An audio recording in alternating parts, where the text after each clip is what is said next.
नमस्कार, एक बार फिर से मेरे यूट्यूब चैनल चुप्पी तोड़ो खुलकर बोलो में आप सभी का स्वागत है। और उन माता पिताओं से, मैं बेटियों के माता पिताओं से कहना चाहूँगी कि आप बेटियों को अपने खूब पढ़ाना चाहते हैं और पढ़ाते भी हैं, उन्हें अच्छी तालीम देते हैं, उनको पैरों पर भी खड़ा करते हैं, लेकिन सब कुछ करने के बाद भी लड़कियों को ससुराल में प्रताड़ना झेलनी पड़ती है या फिर उनको इतने ज़्यादा वो डिप्रेशन में आ जाती हैं कि आत्महत्या तक कर लेती हैं।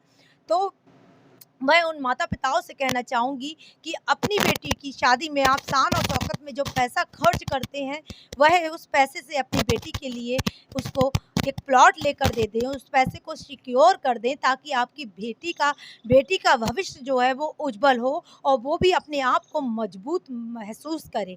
क्योंकि लड़कियों के साथ होता क्या है, ना जाने कहीं न कहीं उनको प्रताड़ना झेलनी पड़ती है और जब वह लड़की अपने ससुराल से मायके में आती है तो उसे कभी ना कभी उसे यही सुनने को मिलता है कि तो तेरा घर तो वही है, तुझे वहीं रहना है। या फिर ससुराल में जब बेटी रहती है तो उसको भी यही कहा जाता है कि तेरा घर ये नहीं, तू अपने मायके में जा, तेरा घर तो मायके में ही है और तुझे वहीं रहना है। इस तरह से वहाँ भी उसको यही सुनना पड़ता है। तब लड़की सोचती है मैं कहाँ जाऊँ, ना मैं मायके की हूँ, ना मैं ससुराल की हूँ। तो जब आप उसको बेटी को ऐसा प्लॉट या अपना घर उसे लेकर देंगे तो बेटी जब भी अपने ससुराल से दुखी और परेशान होकर आएगी तो वह अपने आप को टूटा हुआ महसूस कभी नहीं करेगी। उसे लगेगा कि मेरा घर है, मेरी छत है और मैं वहाँ हक से रह सकती हूँ। तो उन माता-पिताओं से मैं कहना चाहूँगी कि बेटियों को अधिकार देना है तो बराबरी का दीजिए, बेटियों को अधिकार देना है तो जैसे बेटों को आप बचपन से देते आए हैं, ऐसे बेटियों को भी दीजिए।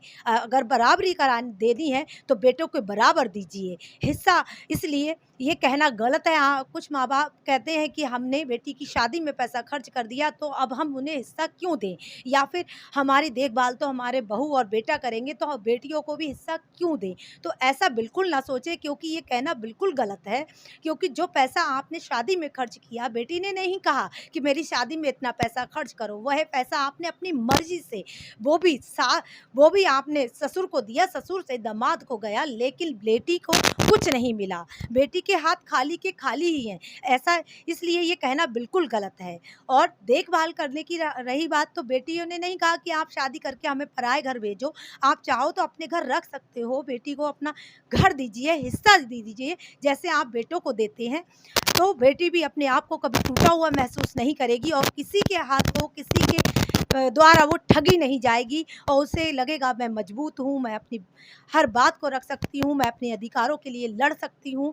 उसे कोई प्रेमी नहीं बरगला सकेगा, उसे कोई ससुराल में नहीं बरगला सकेगा, उसे कोई अनजान व्यक्ति नहीं बरगला सकेगा। अगर आप बेटियों को प्रॉपर्टी में हिस्सा देना स्टार्ट कर देंगे शुरू से ही तो या अगर आपको मेरी ये वीडियो अच्छी लगी हो तो कमेंट बॉक्स में ज़रूर बताइएगा कि जो मैंने कहा वो बेटियों के लिए ठीक है या नहीं है।